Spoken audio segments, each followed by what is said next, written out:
क्या आप सोच सकते हैं कि एक साधारण सी दिखने वाली रेत कभी इतिहास के इतने गहरे रहस्यों को अपने अंदर समेटे हो सकती है। राजस्थान की वही तपती भूमि जहां हर कण में बीते युगों की गूंज सुनाई देती है, वहीं बसा है एक ऐसा मंदिर जिसे सिर्फ आस्था का केंद्र कहना उसकी महानता का अपमान होगा। हम बात कर रहे हैं सीकर जिले में स्थित खाटू श्याम जी के भव्य मंदिर की। हारे का सहारा कहे जाने वाले इस देवता का नाम तो आपने जरूर सुना होगा, लेकिन उसके पीछे छिपी हुई वह अद्भुत गाथा शायद ही किसी को पूरी तरह पता हो। दोस्तों, यह मंदिर केवल श्रद्धा का स्थल नहीं बल्कि एक जीवित दस्तावेज है, एक चमत्कारी कहानी का जो इतिहास और अध्यात्म के रहस्यों को एक साथ पिरोती है। ये वही भूमि है जहाँ एक असुर वंश का प्राणी भगवान के दरवाजे तक पहुँच गया था। सोचिए, एक राक्षसी रक्त से जन्मा योद्धा कैसे देवत्व की ऊंचाई को छूता है। आज की इस वीडियो में हम आपको बताएंगे खाटू श्याम मंदिर के अनदेखी यात्रा के बारे में, जहां हर कदम पर चमत्कार बिखरे हुए हैं, हर दीवार कोई दबी हुई दास्तान सुनाती है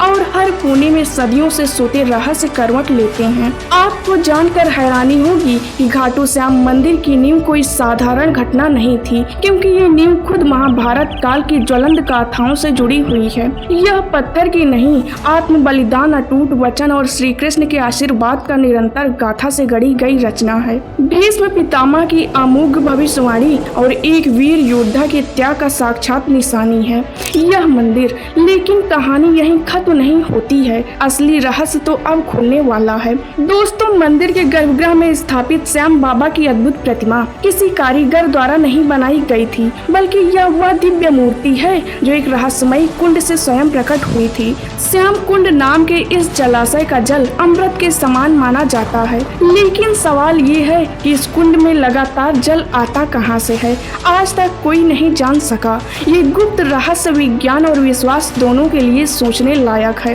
खाटू श्याम मंदिर में एक और अद्वितीय परंपरा है निशान यात्रा, लेकिन ये निशान कोई साधारण झंडा नहीं बल्कि नियम, श्रद्धा और तपस्या का प्रतीक माना जाता है। मान्यता है कि जो भी व्यक्ति पूरी श्रद्धा व नियम के साथ बाबा को निशान अर्पित करता है, उसकी हर इच्छा अवश्य पूरी होती है। पर सवाल अभी भी वही है कि ये सिर्फ आस्था है या कोई अज्ञात चमत्कारी शक्ति कार्य कर रही है। दोस्तों, खाटू श्याम जी को भगवान श्री कृष्ण के कलयुगी अवतार के रूप में जाना जाता है। बाबा खाटू श्याम का संबंध महाभारत काल से माना जाता है।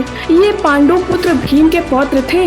पौराणिक कथा के अनुसार खाटू श्याम की अपार शक्ति और क्षमता से प्रभावित होकर श्री कृष्ण ने उन्हें कलयुग में अपने नाम से पूजे जाने का वरदान दिए थे। लेकिन यह वरदान किस स्थिति में दिया गया था, इसके बारे में शायद ही आपको पता हो। हारे का सहारा खाटू श्याम हमारा, ये तो आप अक्सर सुने होंगे, लेकिन इसके पीछे की कहानी नहीं जानते होंगे, क्योंकि इन सभी सवालों के जवाब मिलेंगे आपको महाभारत के उस कथा में जिसे हम आपको बता रहे हैं। दोस्तों, इस कथा की शुरुआत होती है एक भयानक षड्यंत्र से जो दुर्योधन ने पांचों पांडवों को मारने के लिए रचा था। जैसे कि आप सभी जानते हैं कि महाभारत में कौरव और पांडवों का युद्ध दर्शाया गया है और उसी से जुड़ी हुई है बाबा श्याम खाटू की कहानी। दोस्तों, बारबरिक दुनिया का सर्वश्रेष्ठ धनुधर थे। बारबरिक के लिए 3 बाण ही काफी थे, जिसके बल पर वो कौरवों और पांडवों की पूरी सेना को समाप्त कर सकते थे। युद्ध के मैदान में भीम पौत्र बारबरिक दोनों खेमों के बीच में खड़े होकर यह घोषणा करते हैं कि मैं उस पक्ष के तरफ से लड़ूंगा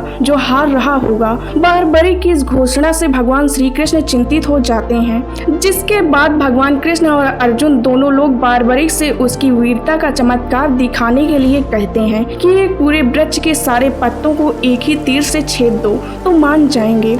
इसके बाद बारबरिक श्री कृष्ण की आज्ञा लेकर तीर को वृक्ष की ओर छोड़ देता है, जिसके बाद तीर एक एक करके सारे पत्तों को छेदता जा रहा था। उसी दौरान एक पत्ता टूटकर नीचे गिर जाता है, जिसे कृष्ण अपने पैरों के नीचे छिपा लेते हैं कि वह छेद होने से बच जाएगा। लेकिन सभी पत्तों को छेदता हुआ वह तीर भगवान श्री कृष्ण के पैरों के पास आकर रुक जाता है। बारबरिक भगवान से कहता है कि प्रभु, आपके पैर के नीचे एक पत्ता दबा हुआ है, कृपया पैर हटा लीजिए, क्योंकि मैंने तीर को सिर्फ पत्तों को छेदने की आज्ञा दे रखी है, पैर को नहीं। उसके इस चमत्कार को देखकर श्री कृष्ण चिंतित हो गए कि बारबरिक प्रतिज्ञावश हारने वाले का साथ देगा।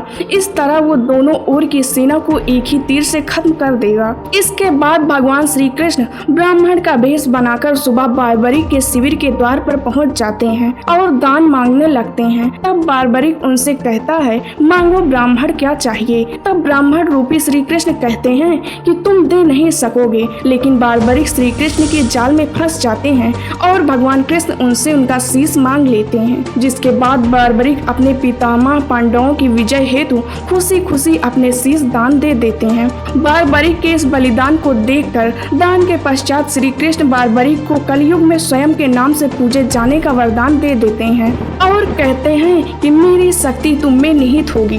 जब तक ये पृथ्वी, नक्षत्र, चंद्रमा और सूर्य रहेंगे तब तक तुम लोगों के द्वारा मेरे श्री श्याम रूप में पूजे जाओगे। इसके बाद उनके सिर को अमृत से सींचकर अमर अजर कर दिया जाता है। इसके बाद मस्तिष्क ने संपूर्ण महाभारत को देखने की इच्छा जताई। जिसके बाद श्री कृष्ण उन्हें पूरे महाभारत का युद्ध दिखाते हैं। उसके बाद उन्हें निर्णायक भी बनाते हैं। युद्ध के बाद महाबली बारबरिक श्री कृष्ण से आशीर्वाद लेकर अंतर ध्यान हो जाते हैं। तो दोस्तों, ये था बारबरिक से 3 बार धारी हारे का सहारा और घाटू श्याम तक के बनने का सफर। लेकिन ये सफर अपने सही अंजाम तक नहीं पहुंचा था, क्योंकि जो आज हम घाटू श्याम मंदिर देख रहे हैं उसके बनने की कहानी उतनी सरल नहीं थी। इसीलिए अब हम जानते हैं श्याम मंदिर के निर्माण का संपूर्ण इतिहास। दोस्तों, कहते हैं कि जब समय चुप होता है तो इतिहास बोलता है, और ऐसा ही एक इतिहास राजस्थान की धरती पर दफन है, घाटू श्याम का इतिहास। ये कहानी है उस चमत्कारी स्थान की जहां कलयुग के कई साल बीत जाने के बाद भी भगवान की उपस्थिति खुद को उजागर किया, न केवल एक घटना के रूप में बल्कि एक संकेत के तौर पर भी। दोस्तों, राजस्थान के सीकर जिले में स्थित घाटू नामक गांव, जो कभी साधारण सा प्रतीत होता था, अचानक आस्था और रहस्य का केंद्र बन गया। जब एक दिन एक गाय विशेष स्थान पर पहुंचती है जहां उसके थनों से अपने आप दूध बहने लगता है।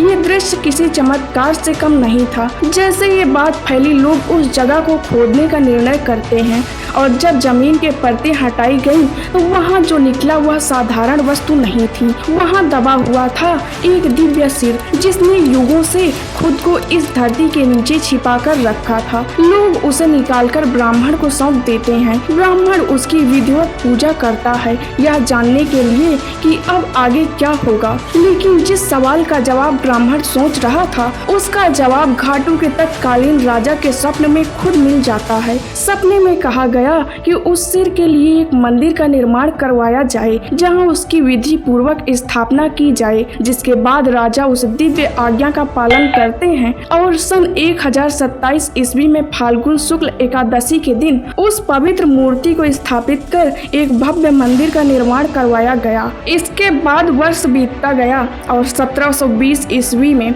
मारवाड़ के तत्कालीन शासक के निर्देश पर इस प्राचीन मंदिर का जीर्णोद्धार करवाया जाता है और यहीं से घाटू श्याम मंदिर अपनी वर्तमान भव्यता प्राप्त कर लेता है। जो मूर्ति मंदिर के गर्भगृह में विराजमान है वह अत्यंत दुर्लभ पत्थर से निर्मित है और आज भी उसी दिव्यता के साथ पूजनीय है। घाटू श्याम आज न केवल राजस्थान बल्कि पूरे भारत में लाखों परिवार के कुल देवता हैं। मंदिर की वास्तुकला उसकी हर ईंट, हर पत्थर में भक्ति की भाषा बोलती है। मंदिर प्रांगण से कुछ ही दूर पर श्याम वाटिका मौजूद है, जहां से कुछ चुने हुए पुष्प ही देवता को अर्पित किए जाते हैं। परंतु इस मंदिर का सबसे रहस्यमय स्थान है श्याम कुंड, एक पवित्र जलाशय जहां से कभी भगवान का शीश प्राप्त हुआ था।